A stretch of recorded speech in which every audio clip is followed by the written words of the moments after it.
Hello, everybody. Welcome to the Rotoworld Football Show on Tuesday, September 17th. I am Patrick Daugherty, joined as always by Mr. Denny Carter, and we are joined as always by our old friend, injury news. Yes. We have a lot of it coming out of week 2. Deebo Samuel was the surprise injury of week 2, although we're never surprised, of course, when poor Deebo gets hurt. He's injured.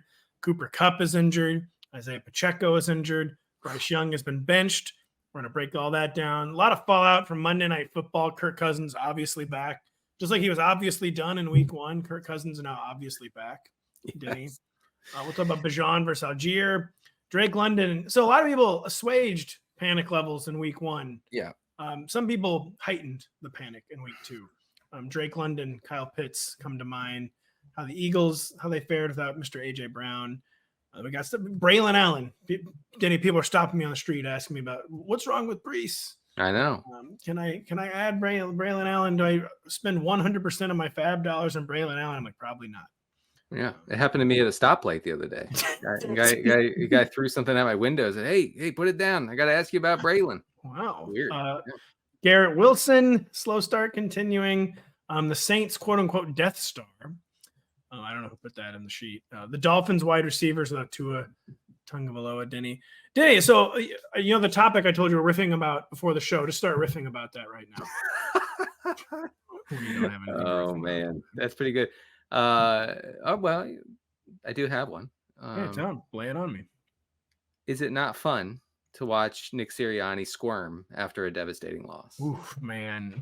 It's pretty fun. It's my. You want to get into what were they doing? I mean, everyone. Okay, listen. Not to toot my own horn, Denny. But over the weekend, I may or may not have won the national championship in my NCAA college football 2025 dynasty. At the ends of both games, I was in a situation where my human opponent could go down the field and tie or win. Guess what I didn't do?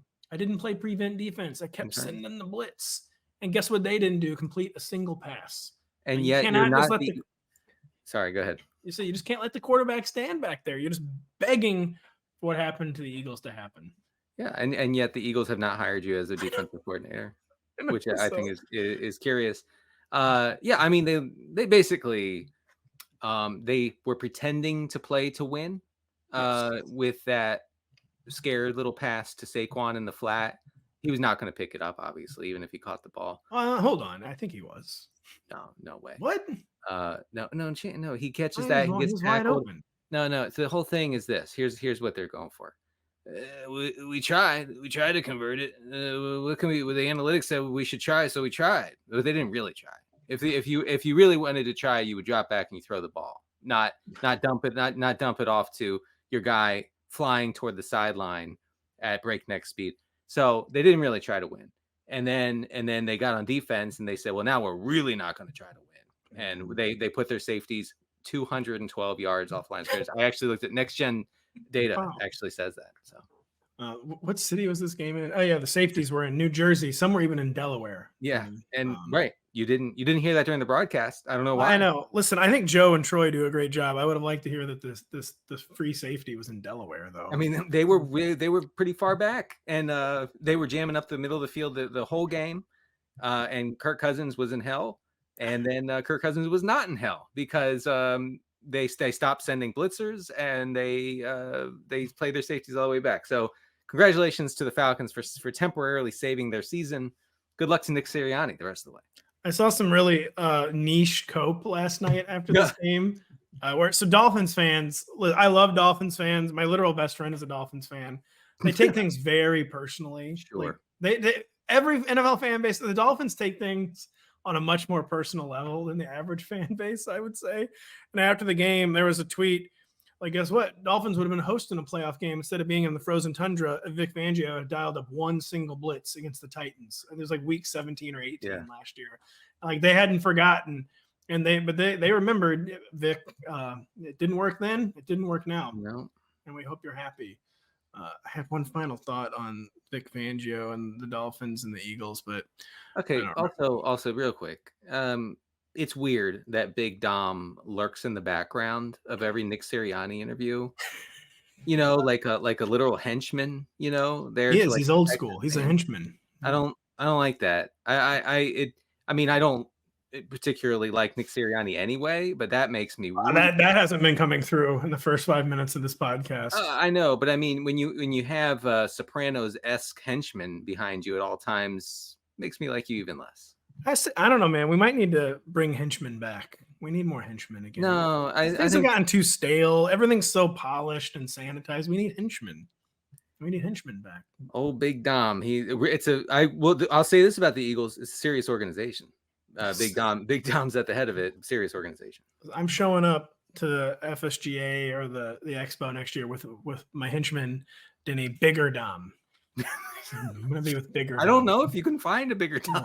I don't know if I can. By the way, we shouldn't talk about our competitors or whatever. But ESPN. I like Troy. I like Joe. Could have used maybe 1 or 2 drives less of Jason Kelce. That's all I'll say about the Monday Night Broadcast. Oh, by the way, did you know Troy is a water guy?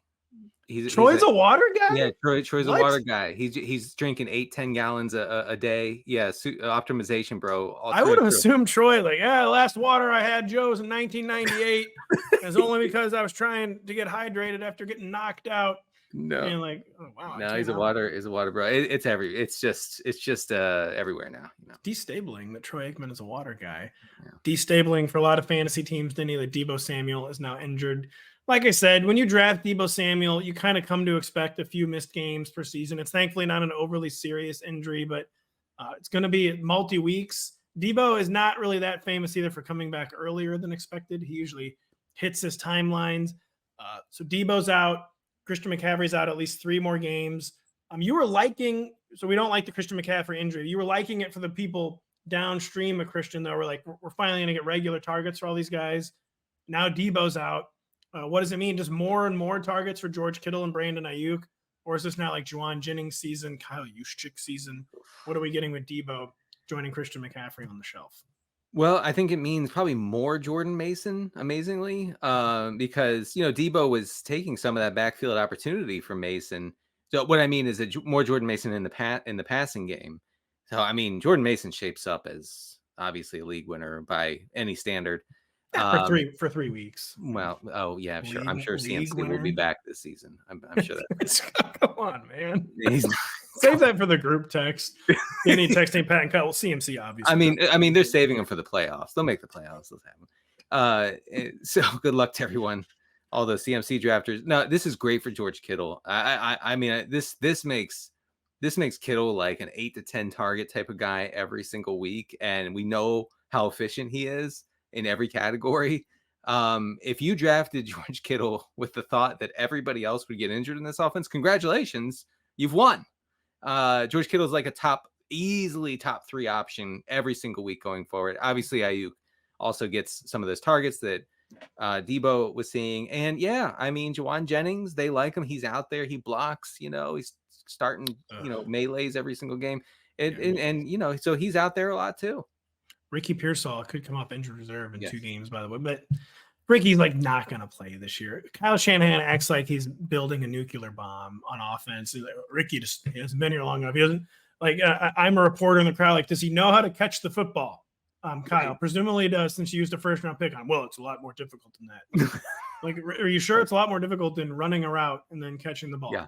And Kyle then assures me in a 6-minute monologue how difficult it is and why Ricky Pearsall cannot possibly be ready for 1 or 2 more targets per game. Well, you have to remember there are only 39 living people who understand the Shanahan offense. Actually, not even a joke.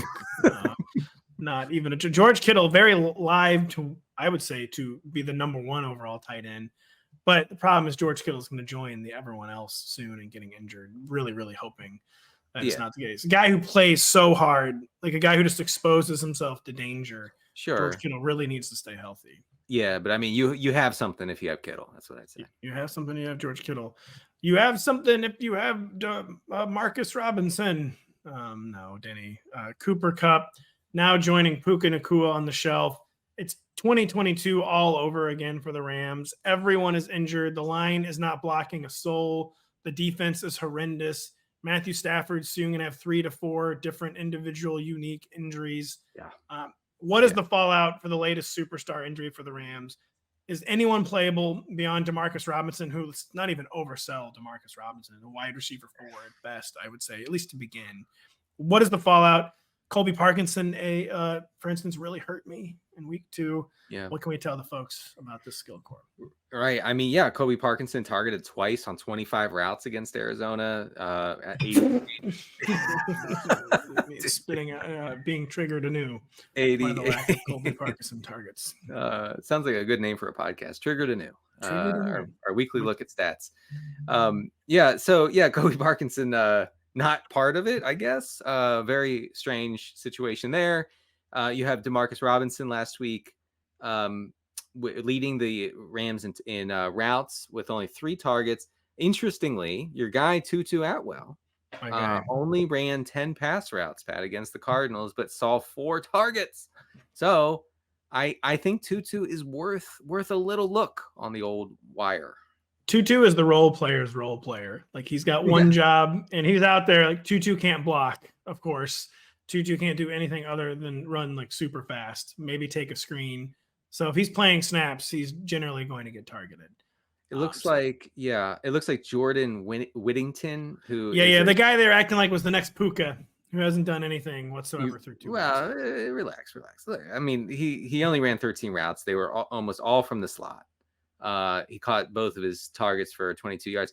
So he looks like the slot guy, and I guess Robinson and Tutu Atwell would be the outside receivers, and then Tyler Johnson would mix in. I mean, it's an ugly rotation, and we are just honestly like minutes away from Matthew Stafford suffering some sort of horrific injury. The guy was thrown around like a rag doll against the Cardinals. Here's my real theory on Matthew Stafford too, where he's probably already hurt. So, he's like 36, 37. He plays. He never has protected himself. Matthew Stafford takes so many hits, but he's extraordinarily tough. He is. And so the years where they're good, he plays through them. My fear for Matthew Stafford and the entire Rams offense is the season goes sideways. Matthew Stafford is not going to be able to play through like his horrible, like his broken thumb or something. Yeah. And that's a big risk for the Rams because the way he plays, he gets hurt constantly. But he somehow, if the Rams are good, or even if the Lions were good, he just never missed time. He's extremely tough. I'm with you 100%. And that's why I think that we're not going to see a whole lot of him going forward. Is he's getting beat up. The season's lost. I mean, come on, let's be real. The season's lost. Cooper Kupp's likely to go to IR. Puka Nakua's out.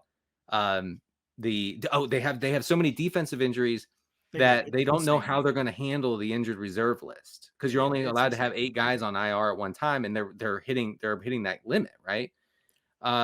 So I mean, by all indications, it's a lost season. That means Stafford's gone. That means that Stetson Bennett is going to probably play significant time. So Jimmy G. Stetson's still not ready. Right. I forgot about him.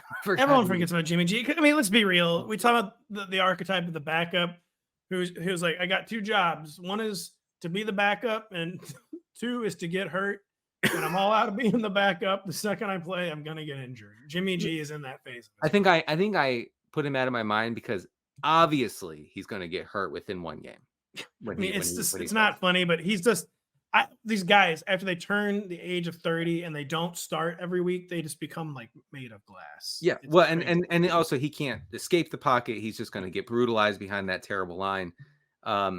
So you're gonna spend a lot of brain power. Like, who should I get? Jordan Whittington, Tutu. Who's gonna win me my week, my league, whatever? None of these guys are. Okay, this offense is going to be absolute garbage this season because it's over.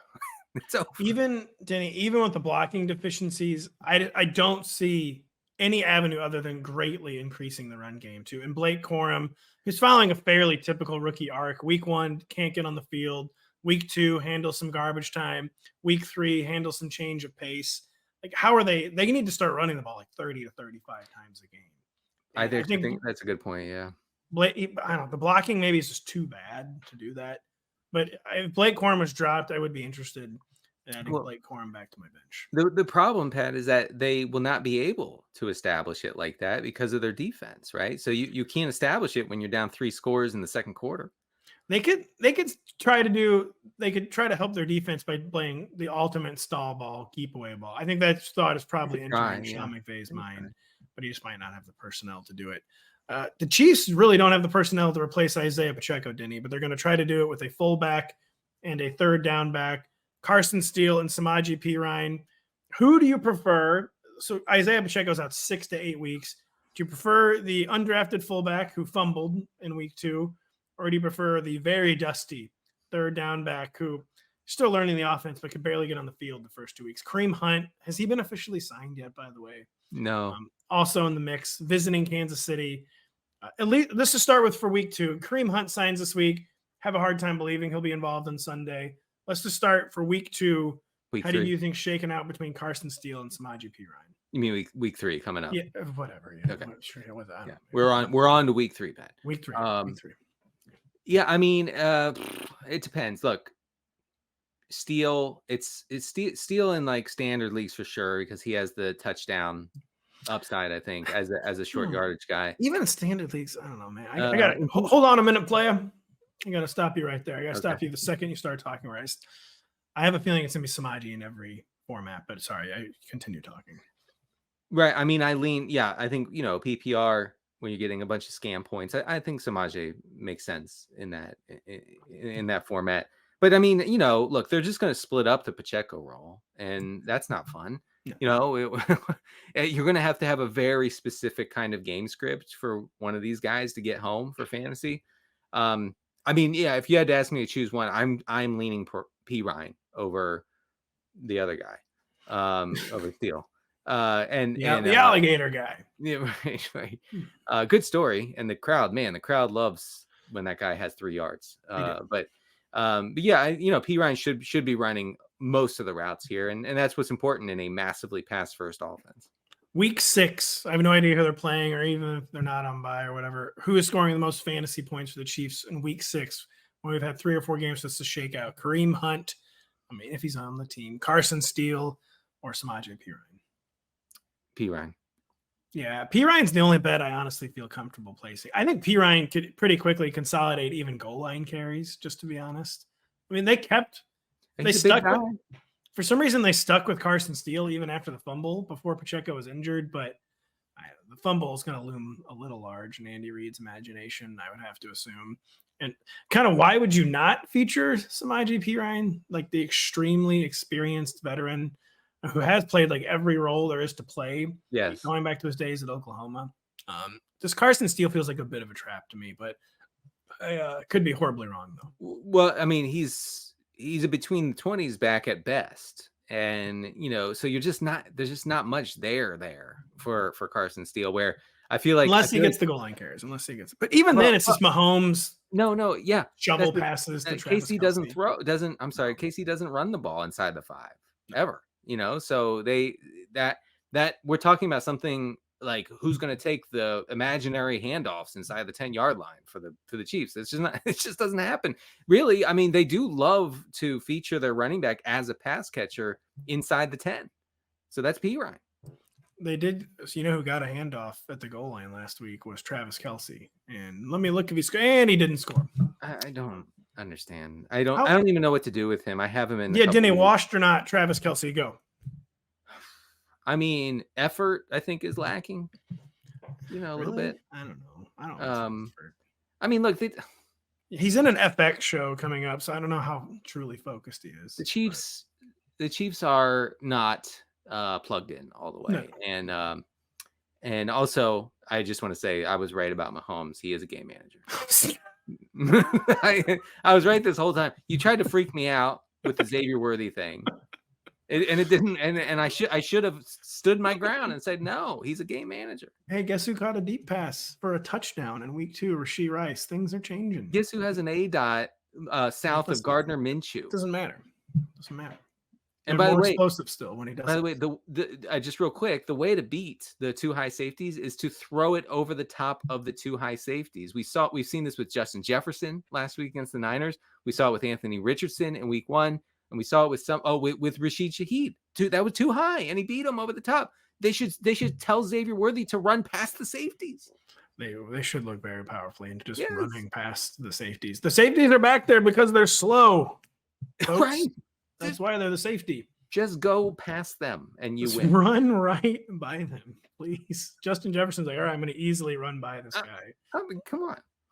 So we'll see. The Chiefs backfield, that is a minefield. We had a minefield in Carolina. So Bryce Young benched, of course. We have people proclaiming the savior, Andy Dalton. And then, of course, going to Andy Dalton's Pro Football Reference, I'm like, oh, yeah, never mind. I kind of forgot that it's this guy. But it's this guy, Denny, with Dave Canales. The guy who helped get Geno Smith back on the straight and narrow, who got Baker Mayfield back on the straight and narrow, who got Bryce Young even way worse than last year. So that happened. But what are you going to tell the folks about Dave Canales working with Andy Dalton, Deontay Johnson, Adam Thielen, Xavier Legette and company? You're going to be so upset with my take here. I know you think Dalton's good for some reason. I don't think Dalton's good, but I think he's Joe Montana in 1989 compared to Bryce Young. I mean, I am too. Well, I mean, you have a strong arm, but not that strong. So okay, let's look at recent history with Andy Dalton. Last year, week 3, he gets a start against Seattle, and that was so much fun for fantasy for Thielen. Hold on, so much fun. Read me the box score. Much fun. Adam Thielen was like a top 5 option that day because of Andy Dalton. Just keep talking. Let me give you the nerdy stats here. Andy Dalton, week 3 against Seattle, 10th in adjusted dropback EPA, 24th in completion rate over expected. Not great. But here's what's important. He completed 4 of 6 downfield shots in that game. Bryce Young averaged 2.7 downfield throws per game in 2023. So we got some pushing of the ball downfield. Also, Bryce Young's pressure to sack rate, Pat, is north of 25%. And Andy Dalton can do much better than that and has done much better than that and is not going to take drive killing sacks and is going to check the ball down. Too soon on that. I'm telling you that Deontay Johnson goes from droppable with Bryce Young to a very interesting PPR top 30 option with Andy Dalton. I would say top 36, maybe not top 30. Different coaching staff, but they allowed Andy Dalton to attempt 58 passes to start last year. I know. No. It's going to be way pass heavier than you think. I mean, and again, this Panthers defense, horrific. Not going to be able to stop anybody. They're going to be in negative game scripts. It's going to be they're going to suck. But that's fine. For fantasy, it's going to be way, way better. People don't go, well, Andy Dalton's not better. Andy Dalton's way, way better than Bryce Young. Not happening with Chuba Hubbard and Miles Sanders. Not good. The defense, not good. So we are going to get a lot of those extension of the running game pass attempts to guys like Xavier Legette and Deontay Johnson, of course. Not sure I'm counting on it for week 3 against the Raiders, where this does profiles as like both teams trying to limit possessions, both teams like desperate to hit the under. I don't know if you're really going to see #Dalton Unleashed in week 3. But then it's the Bengals in week 4, the Bears in week 5. Really? The Bears are kind of, the Bengals. So that's a good one. But the Bears have looked really feisty on defense. But I do. The volume has nowhere to go but up, of course. Well, look, I'm not saying like you got to pick up Andy Dalton and start him. You never do that. Don't ever do that. What I'm saying is Deontay Johnson will go burr with Andy Dalton. Andy Dalton was born to give Deontay Johnson 14 targets a game going forward. Okay, that it's happening. I'm telling you, it's happening. And Chuba Hubbard, I don't completely lose faith. And Jonathan Brooks now has a path. He has a path. By the way, Deontay Johnson cannot believe like this is where his life is at. The savior, they hand Deontay an envelope. Like, Deontay, open this envelope. Inside is the name of your football savior. And he was thinking, oh my God, I'm getting traded to the Chiefs. And he opened Andy Dalton, and then he retires. Oh, he's listen. Deontay Johnson's going to be singing the praises of Andy Dalton after this week. I think that you need to find a way to get him into your lineup going forward. He's a very sneaky play. And again, the Panthers are going to be pass heavy. Dave Canales can talk about the run game all he wants. He's not going to be able to be run heavy. I do agree in general. I just don't know. Week 3 against the Raiders, especially, it's the short week now. He was named the starter on Monday, Andy Dalton. We'll just see how ready they are. The Raiders game, this just feels like 20-19, 20-17 game waiting to happen. I mean, that's fine. Deontay Johnson, it doesn't care about the score. That's true. No. Deontay Johnson, I'm very comfortable saying we'll get at least 8 targets against the Raiders. I think that's fair. And then 10 to 12 probably against the Bengals. We'll be back in 10 to 12 seconds. Dominate this NFL season with a Fantasy Life Plus subscription. Get weekly rankings, start sit advice, DFS analysis, and betting tools. Use promo code SEASON20 for 20% off. Go to fantasylife.com/rotoworld to learn more. Yeah, I was using the promo read as an opportunity to itch my eyes. My face is. I'm thinking. Can you get allergies in the fall? My face is itchy. That's what I hear. I don't really understand how, but apparently, it's not just pollen; it's other stuff. Hopefully, it's allergies and not a life-threatening allergic reaction. Here's the hoping. I don't want to host this thing. Pat breaking out in the house. But Denny, you're gonna have to handle the Monday night segment. I kind of can't breathe. It's not funny at all. You're gonna power through. Happened to me one time before. Ibuprofen. I cannot take ibuprofen, folks.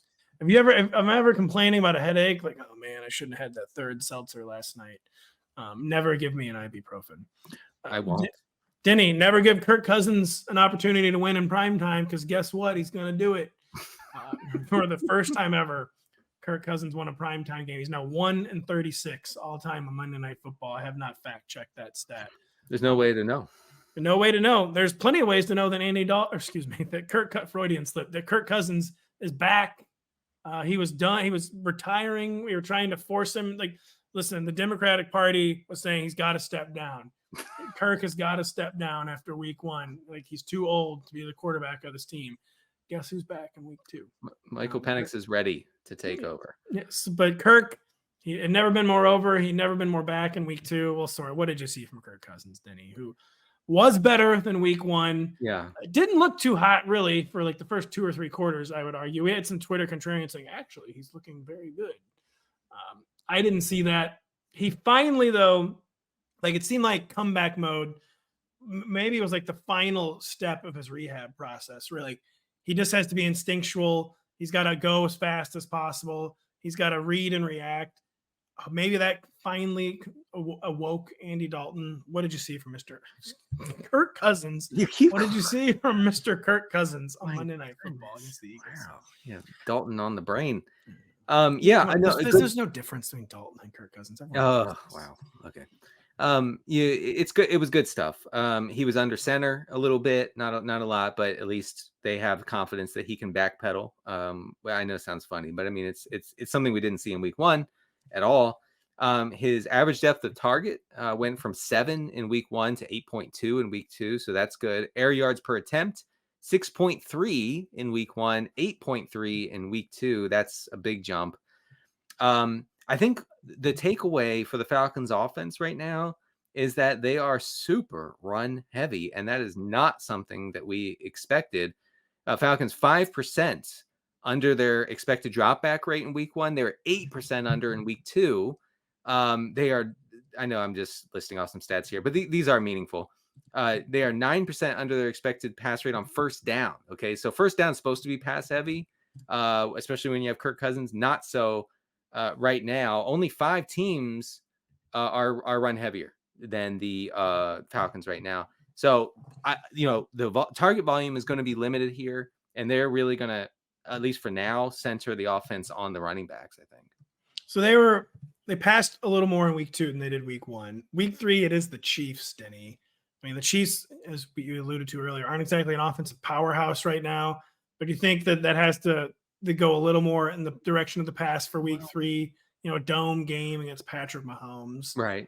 Optimism to see further advancements there. I think that the Chiefs are kind of quietly bad against the run right now. And so I think the goal of Zach Robinson, the offensive coordinator for Atlanta, will be to bludgeon them with Allgeier and Robinson. I know we'll get to them in a second, but when I drafted Drake London in the 2nd round, I was thinking, oh man, we're talking just 180 targets here. That's not happening for now. Maybe things open up a little bit in the pass game as the season goes on and Cousins gets more comfortable, whatever. It's a long season. But for now, it's not a great situation for London or Pitts. So yeah, just expand on that a little bit. Drake London through 2 games has 8 catches for 69 yards. Kyle Pitts has 6 for 46. You just laid out how run heavy they've been. Yeah. Can we give people permission to panic, Denny? Yeah. Oh yeah. To panic. Yeah, no, I'm just in absolute misery over the London thing. I mean, I would never draft Kyle Pitts, but but Pitts. I think you probably, if you're in a 10-team league, you can probably do better than Pitts at tight end. I know you've been out there lately, man. I don't know about that. No, I haven't. I don't play in managed leagues. No, I'm kidding. I'm kidding. No, this is a smear that Pat has tried against me. I just admitted it. I've been working on the store for years, and he just went out and posted it. Tweeted it. He just tweeted it out. So yeah, not a great situation for those two at all. I mean, I guess Ray McLeod is kind of fun because he's out there running a lot of routes. Looking like a running back, number 34. We're number 34. Awful. I mean, honestly, can we get Congress to act here? The most offensive visual aesthetic I've ever seen.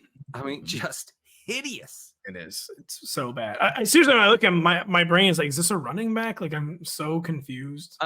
It's worse than Braelon Allen wearing 0. So much worse than that. Yeah. And Braelon Allen wearing 0 is just deeply offensive. Your son's like, Dad, I thought we were gonna watch the game. Why do you keep turning it off? Can't do it, son. I'm sorry. I can't. Why are you crying, Dad? Why are you crying, Denny? It's 0 on a running back. Drake London, we'll see. It's 8 catches, 2 games, and now he's got that Chiefs secondary to deal with. He's not being targeted at a high rate on his routes. I don't know. Can he not command the targets? Like, I don't. He's a big boy, and he doesn't get much separation apparently. So Is it over for Pitts, man? Like, this guy, he doesn't even look like he knows how to play football. I'm sorry, but like another guy like Ray McLeod, it's the number. I can't tell what position he's playing. I see Kyle Pitts, like, what position is this guy even playing? Like, what is this supposed to be? I think who is this for? This was your Pitts skepticism for the past 3 years, is saying, he doesn't know what he plays. Obviously, the team who drafts him, happens to be the Falcons, has no idea what position he plays. It doesn't. They can go through 3 or 4 coaching staffs here, and nobody will know how to use Kyle Pitts because he's a hybrid, and hybrids don't really work, and because he can't play outside. Okay. And he's too slow, and he can't play in the slot because, guys just blanket him in coverage. So I don't know. I don't know what's going to happen with Pitts, but it's the worst case scenario. And if you drafted him thinking that this would make a difference, you were wrong.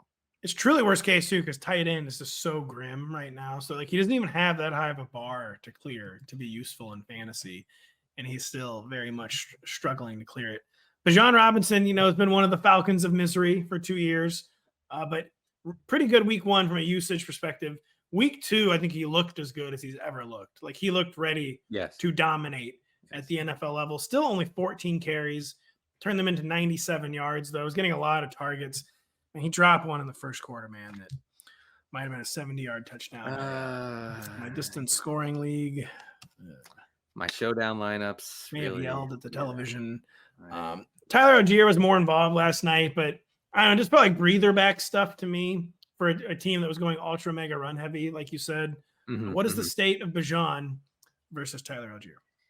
Yeah, by the way, Falcons of Misery is the name of my death metal band. So I'd appreciate if you just credited that next time. So I actually don't think that Allgeier is a problem because this Falcons offense is so run heavy. They can't possibly give it all to Bijan Robinson. No. Like no one can take this sort of workload, right? So through 2 games, Robinson has 32 carries to only 12 carries for Allgeier. Okay. Like, I don't know what people expected for Allgeier to literally never see the field. That was me, but yeah. Well, I'm joking. Unfortunately for the haters, Allgeier is good. No. He's better than average. I wouldn't say he's good. He is no. He is so good that he's actually this season better than Bijan Robinson in every metric. That's the computer's struggling to begin. I'm telling you, unfortunately, sadly, I fear that Tyler Allgeier is good. The computer just needs more toner. I don't know why a computer and not a printer needs toner. The computer just needs more toner, though. Just hang on. What I'm saying is hang on for dear life. Do not drop Allgeier ever in this season because he's going to cook if Robinson misses any time. The route running is not close. Bijan has 45 routes to only 10 routes for Allgeier. Let's see, Allgeier only has, I'm sorry, no, wait a second. Bijan has 45 routes and 10 targets on the season. Allgeier only has 7 routes and 1 target. So everyone relax about this. There is no split, really. I mean, and Allgeier is going to get a little bit of run, especially when they have neutral and positive game script. Last thing here, Bijan has faced 8-man boxes 25% of the time. Allgeier faces it 8%. So he does see more favorable stuff. I feel like if you watched the game last night, there was just no way you could actually be concerned about Tyler Allgeier because it was just exactly what you said. Bijan would take like 3 carries and then he'd be totally gassed. So they bring in Tyler for like a few snaps. So it was not concerning. It was kind of concerning the Eagles without A.J. Brown and still couldn't get Dallas Goedert involved any. Someone named Britton Covey had 6 catches. Saquon Barkley continued to look a little inefficient as a pass catcher. Grant Calcaterra, backup tight end, 1 fewer catch than Dallas Goedert. Jahan Dotson, yikes. Yeah, right. So you have here's how it broke down. Devontae Smith dominated, as you would have thought. 35% target share, 59% air yard share, which is pretty crazy. Britton Covey is a scam. Okay, he ran almost all of his routes from the slot, a lot of short stuff. Listen to this. He was targeted on 6 of 17 routes against Atlanta. That is a crazy high rate for a guy who I've literally never heard of before last night. And then Jahan Dotson had the wind sprint duties on the outside, and he is not part of this offense at all. So, I mean, if they're going to continue running out Covey as the main slot guy, while Dotson and Smith are on the outside, it could be okay for deeper formats. A.J. Brown told ESPN's Lisa Salters he expects to miss several more weeks too. So we got this. What's the deal with Dallas Goedert? Is he a guy who gotten hurt one too many times and just like lost some explosiveness he couldn't afford to lose? I mean, I don't understand it. Yeah, Dallas Goedert has entered his Jason Witten phase. Yeah. He's not even that old, but he's been hurt a lot. The problem is the difference is that Goedert doesn't draw any targets. So he's as unathletic as Witten, and he doesn't draw targets. So I don't know. I didn't realize Goedert was 29. Yikes. No, he's not super young. Not happening for Goedert. What was happening, by the way, Jalen Hurts running again, finally. Yeah.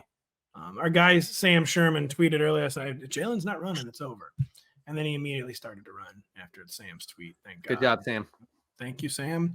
13 carries, 85 yards and touchdown. He didn't look quite as explosive as he had in the past, but he looked very, very strong. I think we're going to see more of that without A.J. Brown, just hero ball from just any way to move the chains, basically. And, any way to move the chains. That kind of exposes him to hits and stuff. But, we still have the touch push going, and I think he'll be fine without A.J. Brown because of the rushing.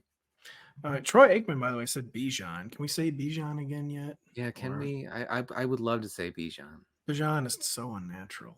Yeah, I struggle with that. I wonder if Troy knows something we don't. He was saying Bijan. So. I will say no one else in media has ever said Bijan. No, they don't. They powered through. They powered through the whole controversy. Like, I didn't see the tweet. I'm just saying Bijan still. I am hoping that this Mr. Robinson does not have one great game and then changes his pronunciation of his name, because he was close last night. He was real close to another name change. Robbie Chosen situation where he changes his name every time he catches a deep ball. Robbie chose, by the way, last week to be the recipient of all the worst targets I've ever seen in NFL history. I choose to take a short break. We'll be right back after this. The defending Super Bowl champions are back in prime time this weekend as Patrick Mahomes and the Chiefs hit the road for a battle with the Falcons in Atlanta, Georgia. Coverage of the matchup begins Sunday at 7 p.m. Eastern, only on NBC Peacock and NBC Universo.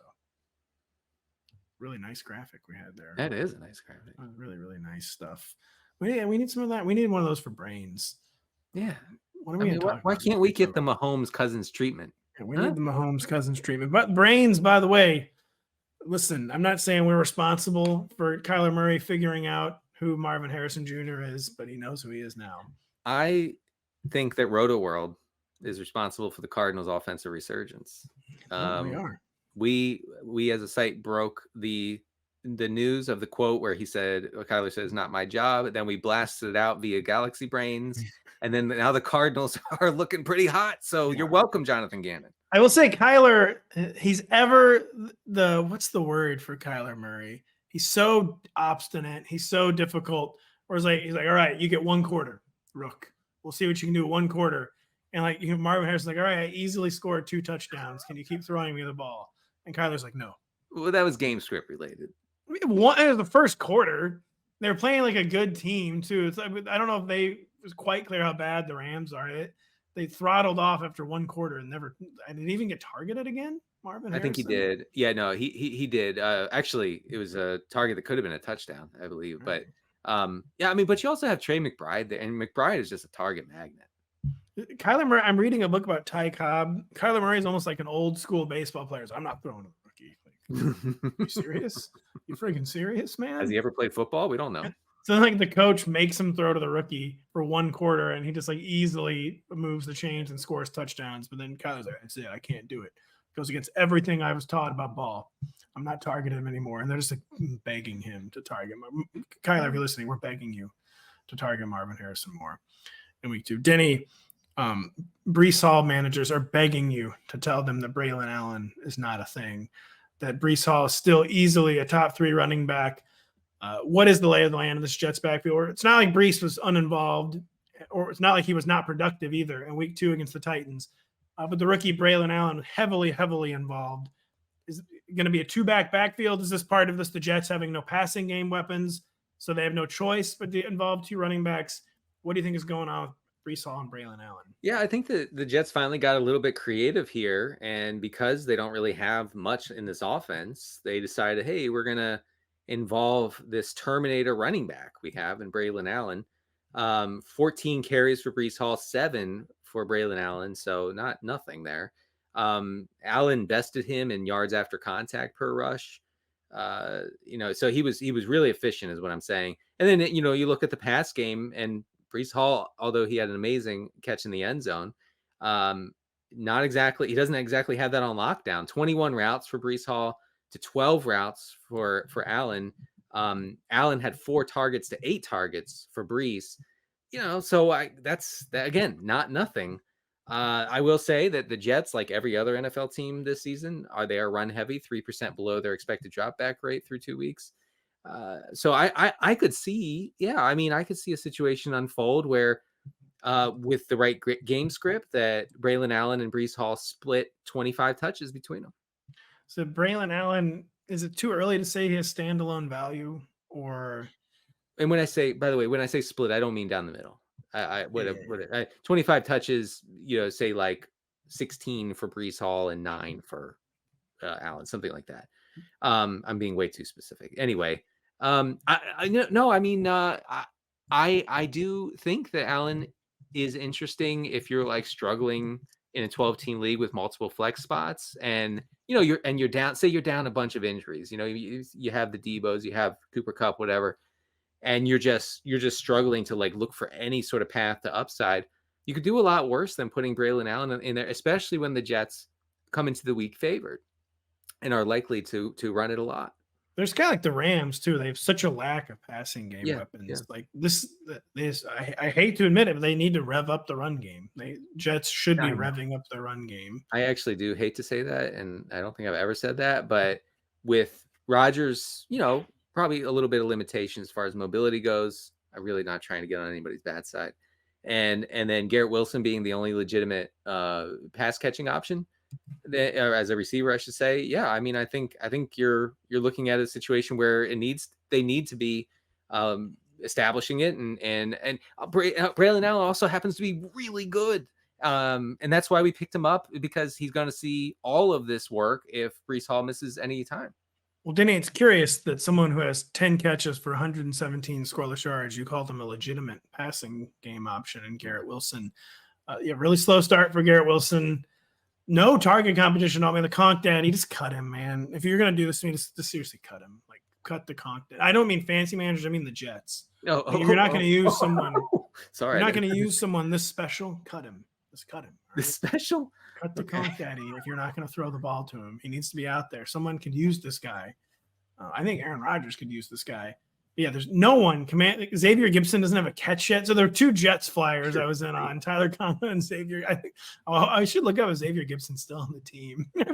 I probably had him on a bench. Like, I know they're not throwing to Xavier. Like, some of the dude, they can release him at final cuts. Like, what? No. I worked for Rotoworld. I would have heard that. No. They kept him because the rookie slot guy was so bad. Yeah. Malachi Corley, is he still on the team? Oh, no, he is. But my man is going to see 0 snaps this year. So what's going on with Garrett Willson? This small sample size, and the spiked week is coming.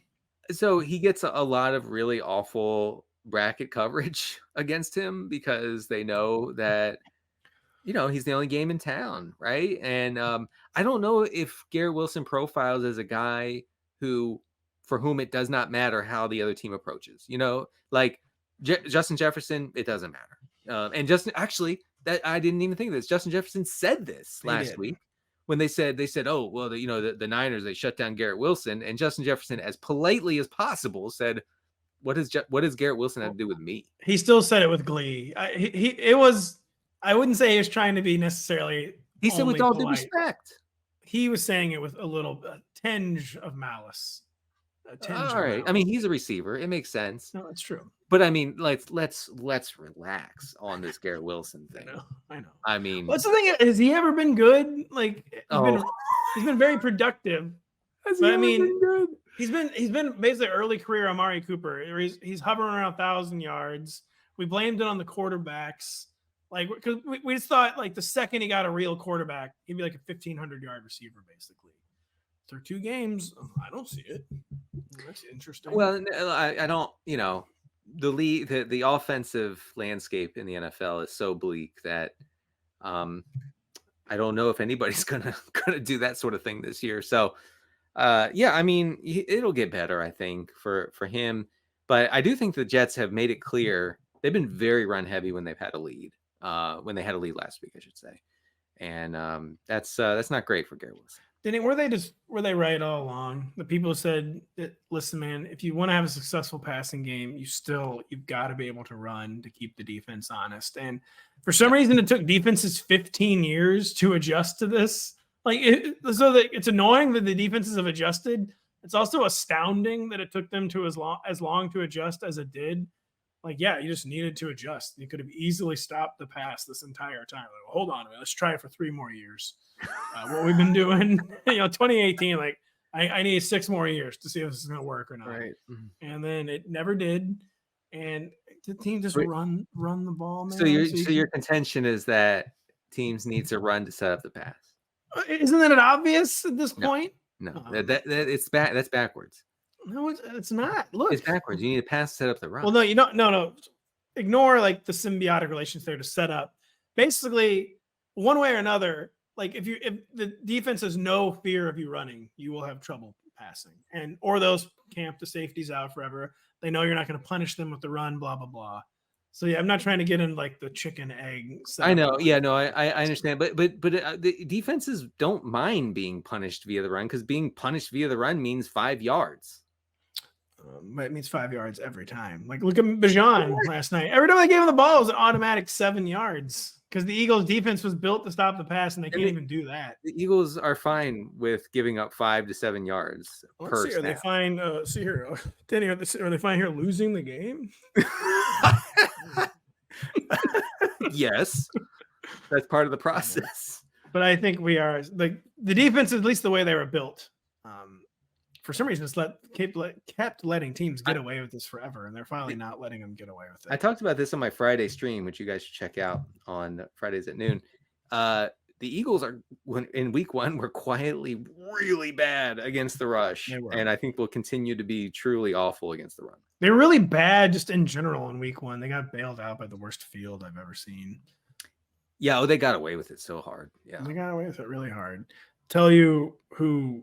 Whatever. I'm not going to try to segue this. Denny, the New Orleans Saints have 91 points through 2 games. This is the same New Orleans Saints that are still starting Derek Carr. The second most points through the first 2 games this century. Second only to 2009 Saints, who went on to win the Super Bowl. 1 more point than the fabled 2013 Broncos scored the first 2 weeks of the season. One game against a really, really bad team, the worst team in the league, the Panthers. The second game, the Cowboys might be really flawed team this year, but you score 44 points against the Cowboys, like you get kudos for that. Yeah. How much? So first off, I wrote about it in my column on Monday, some of the things they've been doing. What have they been doing? How real is it? What are they going to do? The Eagles here in week 3, then the Falcons, then the Chiefs. Yeah. What is your Saints Death Star offense spiel? They're actually, like you mentioned in your piece, folks should check it out. Using one of the highest rates of motion, pre-snap motion. They're using heavy sets. They're using unique offensive sets where, you have guys like the multiple guys in the backfield. You have guys crossing, cutting. They have the what's the thing, the cheat motion going on. Like it's lots of play action, and Derek Carr is traditionally very good at play action. So they're leaning into their strengths. They're making sure that Derek Carr is protected by keeping more guys into block, and especially last week against the Dallas pass rush. And it just as an aside, if you stop the Cowboys pass rush, you will destroy that. Oh yeah, you will. You say destroy them. Yeah, it is funny that happened last year too. Like, we're getting destroyed. Yeah. So Micah Parsons got blocked once. It's over. Yeah. Right. If Micah Parsons is held in check, it's over for the Dallas defense. So just remember that, folks, going forward. If you're listening, NFL. But yeah, Clint Kubiak is obviously on a heater. I wrote about Alvin Kamara and whether he can keep it up in this offense. Now, the touchdown production will not, it'll come back to earth a little bit. For yourself. It's curious, Denny. They're averaging 45 points a game. Someone has to score those touchdowns. But here's the thing, and they will continue to score 45 points. New Orleans is 8% below its expected drop back rate. That's really run heavy, but they are pass heavy on first down. So they're doing the smart thing. They're passing on first down. They're establishing it every other down. Kamara has been targeted on 33% of his pass routes. So he's being deployed in a very intentional way, Now, game script has made it so that Chris Olave has not really been involved. And Rashid Shaheed, because of Rashid Shaheed going. Rashid Shaheed, the game script. That's why no Saints pass catchers are producing, except for Rashid Shaheed, who is supposedly not as good as Chris Olave, easily scoring a 70-yard touchdown every week, Denny. And by the way, that's because he runs past the safeties, and I'm not kidding. That's actually, I don't really understand the opposition to this by NFL teams, but just send your fast pass catchers. Well, part of it is they don't have enough. The pass rushers are so good now. Plays take so much longer to develop. The 70s and 80s, like every play, you could just like burn by the safety, and then they would 50. That's why every quarterback completion percentage was like 52%. Like every other play, they're throwing it down the sideline. But yeah, if you can pass protect, run by the safeties would be my suggestion. So Olave is I think he's gonna be fine. If you were to go into the season and say, hey, the Saints are going to be an EPA machine, where are you taking Olave? You would say first round. And so, I think we can you can kind of be calm about Olave's prospects going forward. I wrote up Rashid Shaheed in the regression files. Obviously this can't keep up.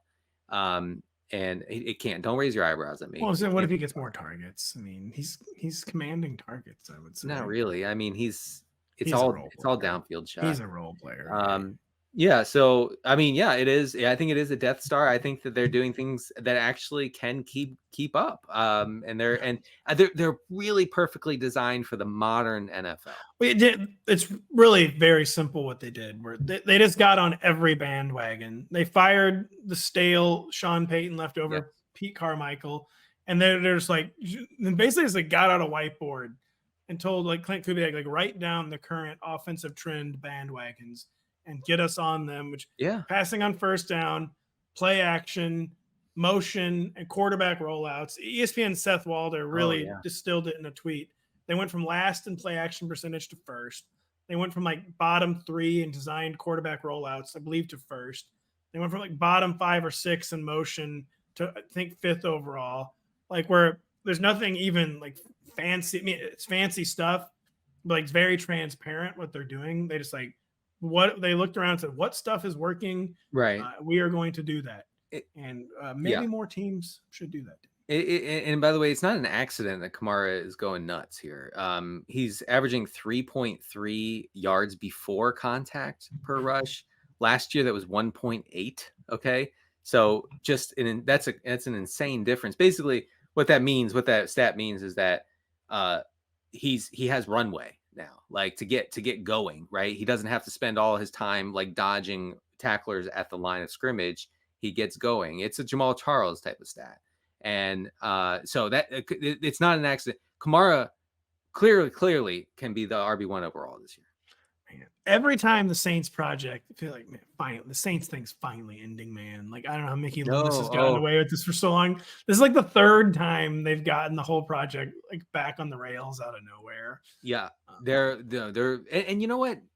Derek Carr in the right system, it has to be the Goldilocks sort of system, but in the right system, he can cook. We're seeing that.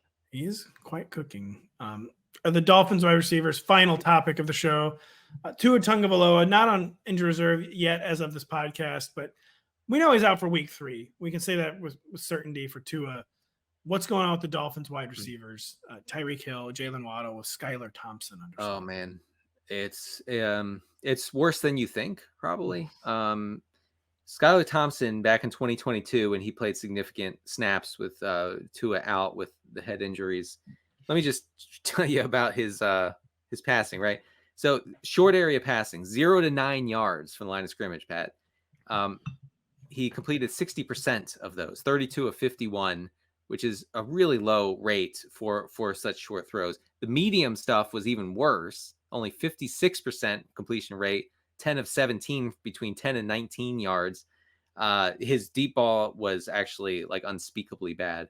So he's not going to be able to do the things that Tyreek and Waddle need in order to succeed. You're starting them, but man, it's rough. It's real bad. I would say we trust Mike McDaniel to adjust. Mike McDaniel's not a guy who like keeps beating a dead horse. I could see just one manufactured short area target after another for Tyreek and Jalen Waddle. Well, I think that this just means 100 touches for Achane per week. Which Mike McDaniel basically came out and said, like, can you keep giving him the ball this much? And he basically said we could maybe give it to him more, is what he said. So, yeah, I'm not saying that Tua being out is the best thing for Achane, but he still has a real chance to be a huge fantasy difference maker as a short area pass catcher and as a guy who turns basically every handoff into an 8-yard gain, it seems like. Devin, we absolutely love it. Keep it up, Mr. Devin Achane. We love the show. We love Denny, but we're out of topics. We're out of time for today. Check out Denny's regression files. Check out his Q&A at noon Eastern on Fridays. Check out our Week 3 preview show with Kyle Dvorak at 3 p.m. Eastern this Thursday. Check out Denny blurbing a lot. Zach Kruger, congratulations on the baby, but we miss you. Yeah, we're gonna need you to hold that baby in one arm and type with the other, brother. We really miss you, man. Congratulations to Zach and absolutely. The happy family and the healthy baby. So for Zach's child, for Denny, I'm Pat. Thank you so much for listening. We'll be back in 48 hours. Hey, it's Matthew Berry from NBCSports.com and Rotoworld.com, and I want to thank you so much for watching whatever it is you just watched, or if nothing else, being too lazy to click out of the autoplay after this video started, after whatever it is you actually wanted to watch finished. But now that you're here, I'd like to take a moment here to ask you respectfully now, okay? I'm asking you respectfully to subscribe to the NFL on NBC YouTube channel. You'll get the latest Rotoworld fantasy news headlines, all sorts of great shows, including my own Fantasy Football Happy Hour. So go subscribe now. Again, I'm asking respectfully.